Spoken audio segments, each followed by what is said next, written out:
unang adlaw sa klase, excited na dayon nga maabot ang ugma. Sayo kaayo nga mo mata para mag-una sa eskwela. Dili mahimotang murag na ay gidalian. Maudi ay kay si crush ang hinungdan. Maong ganado kaayo sa tanan. Hi miss, unsa may naasa imo ha? Magkana ni kayo imong itsura, labi na imong katawa. Ug sa diyang moagi ka, puwerte jud nimong homota.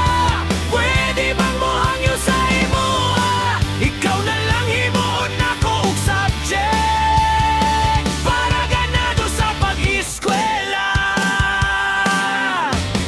Isa ka adlaw sulod sa eskwelahan,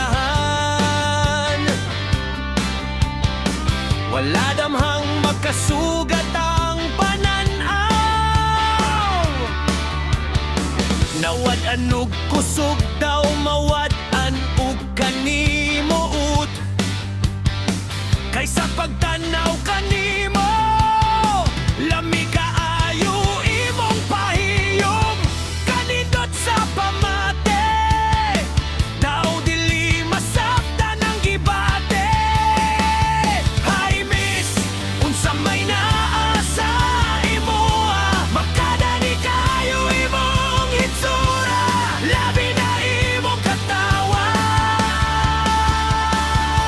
Ug sa diyang moagi ka, puwerte jud nimong homota.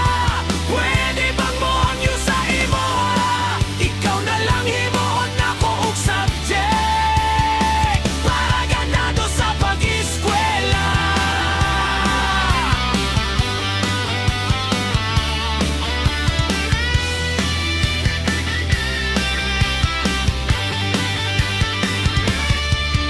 Sa dihang nagkadungan ta sa kantin ni nang sinda, isa na lang ang bakanting lamisa ug nakapaborda. Yun ta pag-istorya